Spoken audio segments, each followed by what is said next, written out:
Hi everyone, welcome back to my channel. So আজকে আমি তোমাদের সঙ্গে শেয়ার করব একটা ইনস্ট্যান্ট স্কিন ব্রাইটেনিং রেমেডি, যেটা একবার ইউজেই তোমরা নোটিস করতে পারবে যে তোমাদের ফেসটা কতটা গ্লো করছে। এই প্যাকটা বানাতে কিন্তু খুব বেশি কিছু ইনগ্রেডিয়েন্টসের দরকারও পড়ে না, জাস্ট দুটো জিনিসই লাগে। একটা হলো পাকা কলা আর সেকেন্ডটা হলো মধু। প্রথমে তোমাদেরকে নিতে হবে এক টুকরো কলা, তারপরে সেই কলাটাকে তোমরা মিক্সার গ্রাইন্ডারে পেস্টও করে নিতে পারো, অথবা আমি যেরকম একটা চামচের সাহায্যে ম্যাশ করে নিয়েছি তোমরা সেভাবেও করে নিতে পারো। এরপর ভালো করে ম্যাশ করা হয়ে গেলে তার মধ্যে অ্যাড করতে হবে এক চামচ মধু, দেন দুটো জিনিসকে ভালো করে মিশিয়ে নিতে হবে। ব্যাস, তারপরে তৈরি হয়ে যাবে আমাদের homemade instant glow face pack. এবার বলে দিই এই প্যাকটাকে তোমরা কিভাবে ফেসে অ্যাপ্লাই করতে পারবে। নর্মাল ওয়াটার দিয়ে তোমরা প্রথমে তোমাদের ফেসটাকে একবার ওয়াশ করে নেবে, দেন তোমরা এই প্যাকটাকে ইউজ করবে। এটাকে তোমরা হাত দিয়েও অ্যাপ্লাই করতে পারো, বা আমি যেরকম ব্রাশের সাহায্যে অ্যাপ্লাই করছি তোমরা চাইলে এরকম ব্রাশ দিয়েও অ্যাপ্লাই করতে পারো। কলার মধ্যে ভিটামিন এ আর ভিটামিন সি থাকে, যা অ্যান্টি এজিং হিসেবে কাজ করে এবং স্কিনকে হেলদি রাখে। ভিটামিন এ রিঙ্কেলস কমাতে হেল্প করে আর ভিটামিন সি স্কিনকে গ্লোয়িং করতে হেল্প করে। এছাড়াও কিন্তু কলার মধ্যে অ্যান্টিঅক্সিডেন্ট রয়েছে, যা স্কিনের ইনফ্লেমেশন কমায় আর স্কিনের রেডনেস কমাতে হেল্প করে। কলা কিন্তু একটা ন্যাচারাল ময়শ্চারাইজার, যা আমাদের স্কিনকে হাইড্রেট রাখে। মধুর মধ্যে অ্যান্টিব্যাকটেরিয়াল প্রপার্টি থাকে, তাই এটা স্কিনের জন্য ভীষণ উপকারী।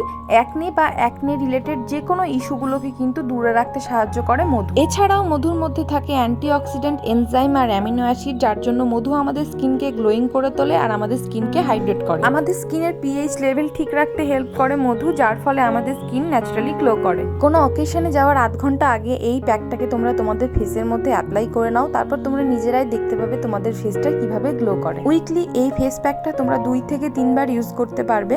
এই প্যাকটা অ্যাপ্লাই করার 15 থেকে 20 মিনিট পরেই কিন্তু এটা খুব ভালো মতো শুকিয়ে যায়। মুখটা ধুয়ে ফেলার আগে 5 মিনিট তোমরা ভালো করে ফেসটাকে কিন্তু আস্তে আস্তে ম্যাসাজ করে নেবে তোমাদের হাতের সাহায্যে। আর তারপর তোমরা একদম নর্মাল ওয়াটার দিয়ে ভালো করে ফেসটাকে ওয়াশ করে নেবে।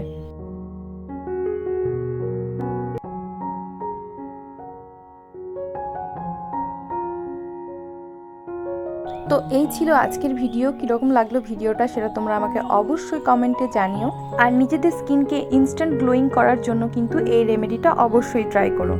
নেক্সট কি রিলেটেড ভিডিও তোমরা দেখতে চাইছো সেটা তোমরা আমাকে অবশ্যই কমেন্টে জানাতে পারো। আমি চেষ্টা করব তোমাদের রিকোয়েস্টগুলো রাখার। এই ভিডিওটা যদি তোমাদের হেল্পফুল মনে হয়ে থাকে তাহলে প্লিজ একটা লাইক করে দিও আর আমার চ্যানেলটা সাবস্ক্রাইব করে দিও। তোমাদের সঙ্গে দেখা হবে এরকমই একটা হেল্পফুল ভিডিওতে। সবাই খুব ভালো থেকো, ততক্ষণের জন্য টাটা।